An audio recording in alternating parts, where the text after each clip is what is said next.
I am completely critical and very, very particular, and no one can see what I see in my mind.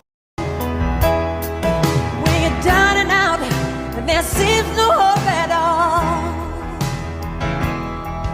But if you just believe, there's nowhere we can fall. To college for business. And he goes, why? You're not going to be an actress then. I said, that way when I go to school for business and I get a contract for $20 million, I can read that contract myself and not get f***ed over. I hate to say it. I hope I don't sound ridiculous. I don't know who this man is. I mean, he could be walking down the street. I wouldn't know a thing. Sorry to this man. Person that's willing to stay up 24 hours to make sure that it's right. Had a full day off, what would you do with it? Nothing. I would do absolutely nothing. We keep it in my hair. It's part of my look. Let's go back to this side because I gotta keep it even. That's the Virgo in me.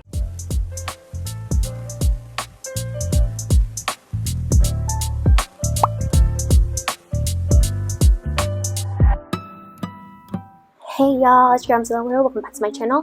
Back with another episode of Mythology Monday as part of episodes of astrology. Oh wait, is it? No, it's part of astrology. It's part of Mythology Monday. Today is the Virgo 2.0 video. Yeah, so I'm excited about it. It's always so fascinating to me. And Mythology is basically a segment where I do my makeup and tell y'all about a story at the same damn time. So if you love makeup, if you love mythology, if you love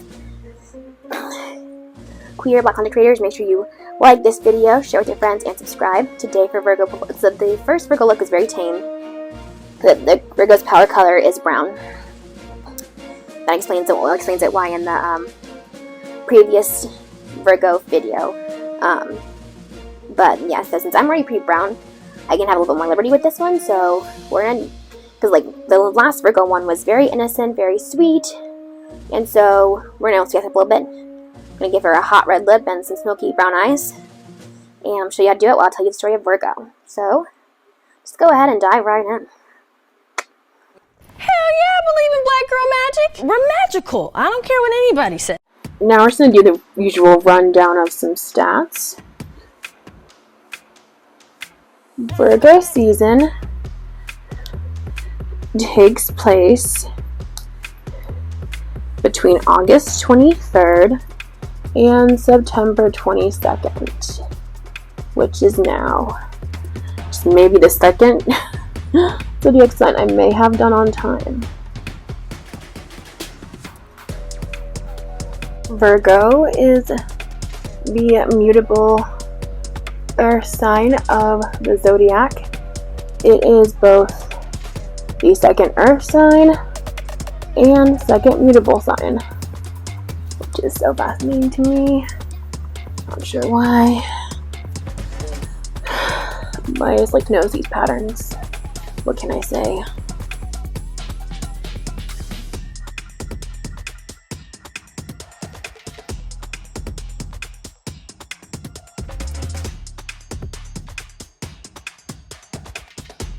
A day walk. Yeah, and how's it on the red carpet? And then this is my red carpet walk. Ah! So Virgo's modality is immutable, along with Gemini, Sagittarius, and Pisces. Solid gang there.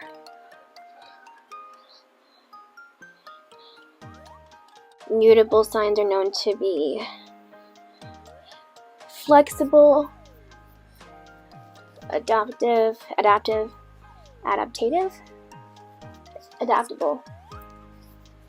They're going to be flexible, adaptable, and they thrive on change. They all occur at the end of a season as it transitions into the new season. So in the Northern Hemisphere here in the US, Virgo is transitioning from summer to fall. So the mutable earth sign changes through purification of the body and being a force of healing for others. Now, Virgo, Taurus, and Capricorn are all Earth signs. Earth is their element. Hashtag Earth sign supremacy.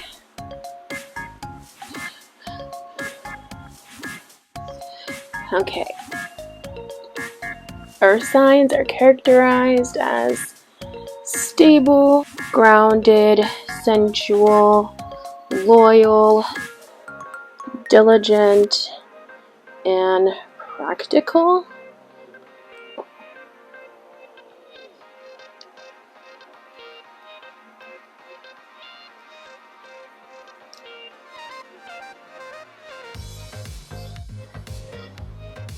Virgos are said to be the editors of the zodiac,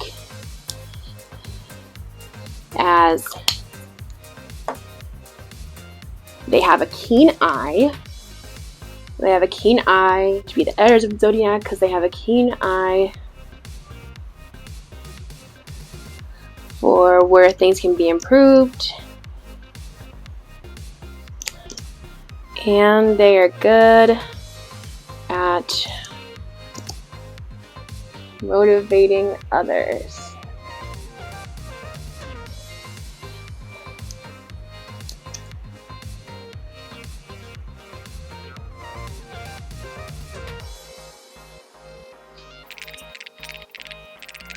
As we covered before, all the signs have a zodiac element trios, and the element trio for the earth signs has been the Harry Potter Golden Trio, they're called. So Ron, Harry, Hermione. So if Ron's the Taurus, then that makes Harry the Virgo of the group. And you're probably like, Dom, why did you choose it like that? Because I know I read one thing online that's saying that Hermione was a Virgo, but the thing is that she's too calm, like she's too chaotic to be a Virgo, and then Harry's too calm to be a Capricorn. Like he's not capable enough to be a Capricorn. He has his great fate, and he takes it so well. Like a Capricorn would be losing their freaking mind. Everyone were doing Hermione shit. So Potter, basically, he's the boy who lived when Voldemort came to kill his parents, James and Lee Potter, and that's basically how the whole story starts. It's his year at Hogwarts. He has to do 7 years of training to become a wizard.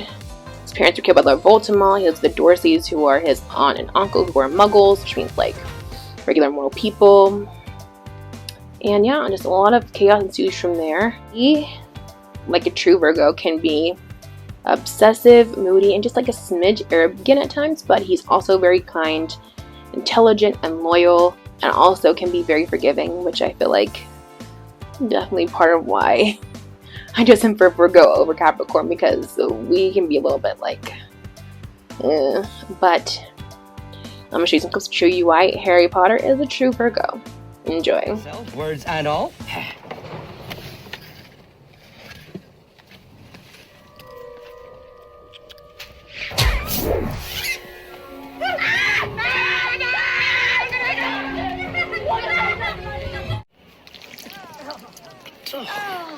The point is, you can no longer feel any pain, and very clearly the bones are not broken.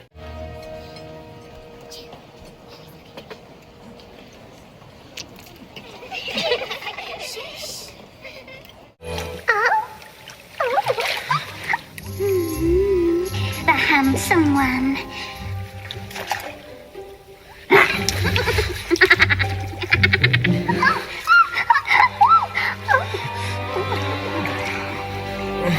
Promise you'll write this summer. Both of you. I won't. You know I won't. Harry will, won't you? Yeah, every week. Hey, she's only interested in you because she thinks you're the chosen one. But I am the chosen one. Okay, sorry. Kidding.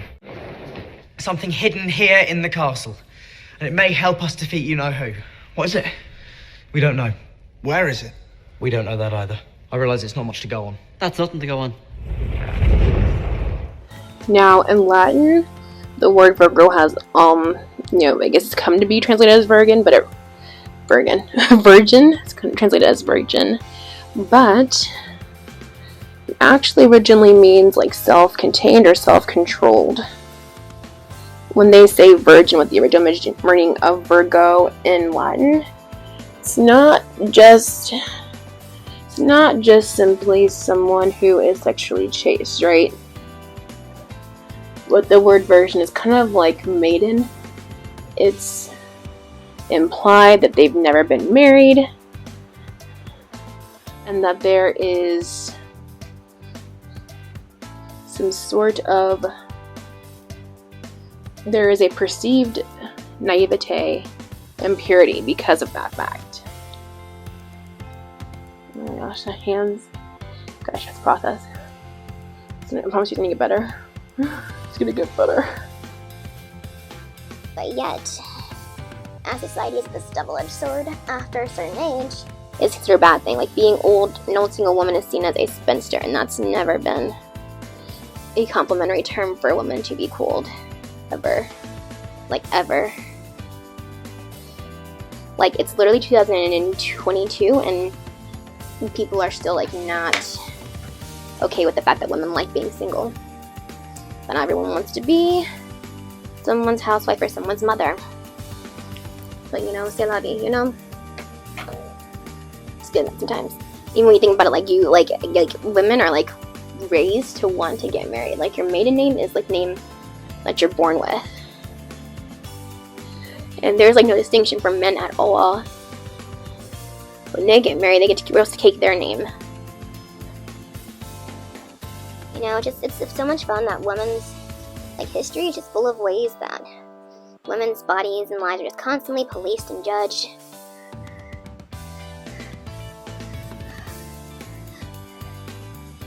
A lot of it stems from agriculture. From the beginning of agricultural and wanting to settle into nuclear families and have a household as such. But that's definitely a video for another day. Dash doesn't off the nose. He's right now. He knows really. But we're going to get to a point where it doesn't look as crazy, I promise you.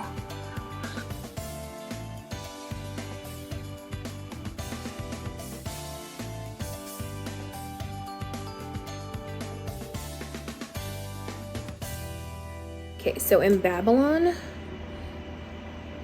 Virgo was known as the furrow, and a furrow is a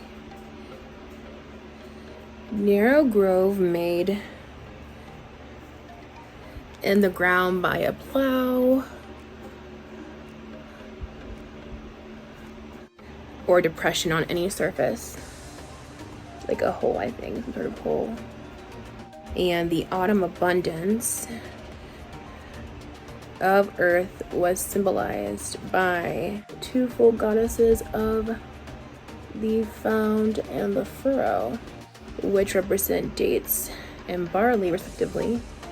So those were the main crops in Babylon / Mesopotamia / Middle East, and now known as the Middle East. I don't care. The furrow was a goddess bearing an oversized ear of barley.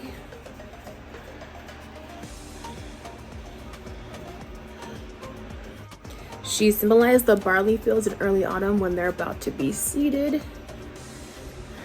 Her star was used to predict the success of the harvest. If the furrow is, a prophecy would kind of like sound like this. If the furrow is dark, the barley and straw will befall the land, and there will be a shortage of food. Last year we talked about Isis, Ishtar, and other goddesses of wheat and beauty and fertility. Now, Ceres was the Roman goddess of agriculture, grain, and the love that a mother has for her child. It's interesting the way they kind of group love out, but I feel like that's interesting. Now, the Greeks would just separated them as like romantic and platonic love, but you know, I'm just a messenger here. Don't shoot me. Do not shoot me. She was a sister of Jupiter. Oh, that's a lot of blush there.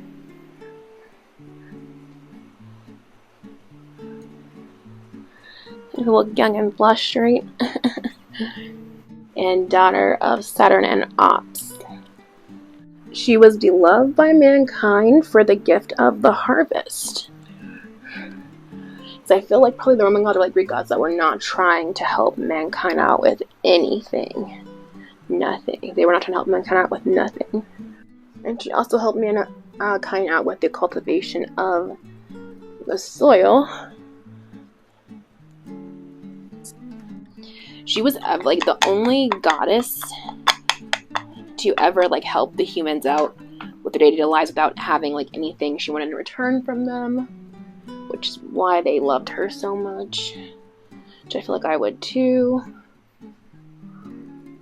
All your gods are kind of shady, I'm not gonna lie to you, they're all pretty shady. I believe the most well-known figure for Virgo comes from Greek mythology, of course. Demeter, the goddess of harvest, grain, and agriculture, who was one of the original 12 Olympians. Her daughter was Persephone, who spends half of her year in the underworld with Hades, who was her husband / her uncle. But in some versions, Demeter's grief causes the winter and fall, but Demeter's joy comes back when during the spring and summertime, the warm weather, when Persephone comes back to her.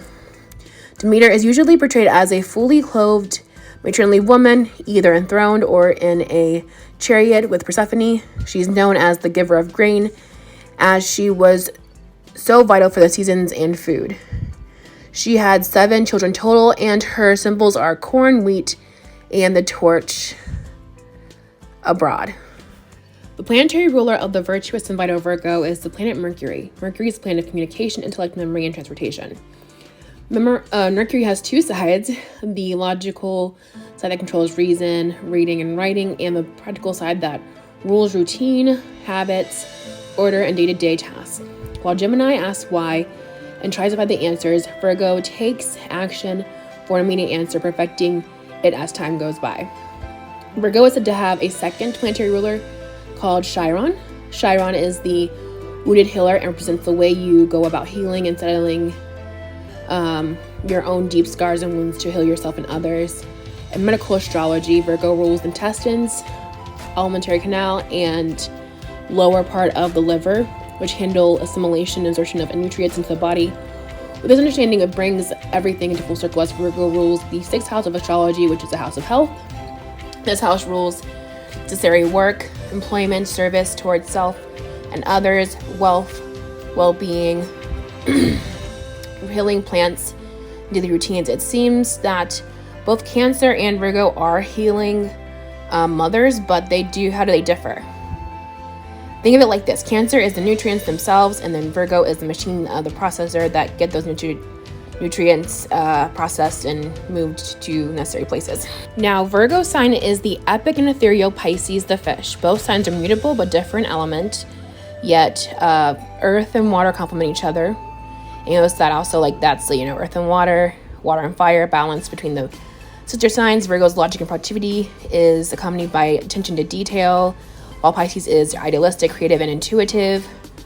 Virgo makes all the dreams of Pisces real and material, and they both, they make this all-encompassing, bond between the physical and the spiritual, and between, reality and fantasy, and life and death, honestly. But again, Virgo, anything in Earth is more founded in the physical, in the material world. And again, Pisces is so ethereal. And I feel like it's such a good match though, because I feel like Pisces really helps Virgo dream, but then Virgo helps Pisces be productive. So it's amazing what they do. This is the final look. Actually, this is a fucking vibe. I should have did more pictures with this, but I had my hair up to give that kind of wholesome but sexy look. But let me know what you think of the look, guys, of brown smoky eye and red lip. And I have brown nails though, so too, that's gonna help with the theme as well. But let me know what you guys think. But now we're at the end of the road. It's time to talk about our defining traits of the Big Six. If your Big Six has Virgo, that's Virgo Sun, Virgo Moon, Virgo Rising, Virgo Mercury, Virgo Venus, and Virgo Mars. So downsides of Virgo-ness can be very, very stubborn. Very stubborn. I feel like all our signs are kind of stubborn. in varying degrees. I feel like they're the nicer ones about it, but stubborn. A little bit of a loner and kind of like an introvert, so that's me. I don't know, I just like to stay at home and stay to myself. I can't help it. Very critical, yes. Virgos are known for being perfectionists. Especially Virgo. Some people, and I would say like Virgo rising people, definitely. But I mean, it usually comes from like a loving place most of the time, but they tend to be very critical. I'm a Virgo, I'm a perfectionist. It's hard to let things go and be easy on myself sometimes. Overthinking, yeah, kind of goes with that whole like perfectionist thing, which is like the killer of dreams and killer. This is why I didn't sleep last night. This is why I slept at 5:30 in the morning. And they can be kind of uptight, but I feel like that's not completely their fault though, just because like, I mean, like, go hard or go home, man. If you're not gonna do something right, why do it at all? Like, why? Do you have any tips on dealing with stress and anxiety? I mean, listen, if you got some ideas, let us just. Positive, very hardworking. It's true. Especially, I feel like Virgo, Capricorn were very, very hardworking. Which reminds me that we can't like stop it. I'm tired, but I'm not sleepy. Tired when you're just tired. Sleepy is when you're ready to go to sleep. You can be tired without being sleepy. You can be sleepy without being tired. Reliable and kind, definitely very sweet. It doesn't hurt. If you have sensitivity to it, I would suggest spoons or other forms, maybe milkshake with a straw. But for me, I just do that. They're very patient, which obviously is why I made Harry Potter. He's always the one like watching them, like refereeing Ron and Hermione fighting, because like Virgo's the chill one of the air signs, I would say. So I appreciate them. So I appreciate them so much, personally, as a Capricorn. This is my keepsake box, which is basically a box of a whole bunch of stuff that I've collected.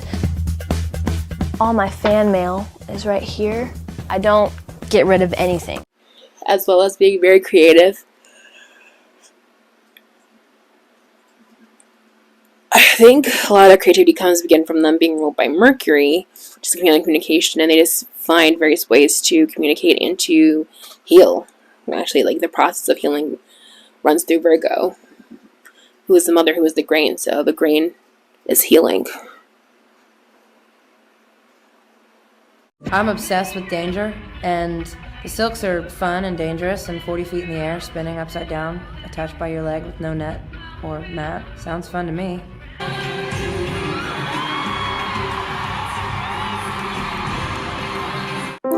Well, yeah, that's all I have for you today for the Virgo episode. Mythology Monday, Season 2. What was your favorite part? Did you like the part about the elements, the makeup, the Greek stories? Let me know in the comments down below. Let me know if you have any Virgo placements. I have none, so I can't really relate too much, but I do love these stories, and I do love my best friend. Actually has the same birthday as Beyonce, so Virgo, Capricorn, soulmates for life. That's all I have for you today. Thank you so much for watching. You have a fantastic day, a year, a week. Yeah, bye.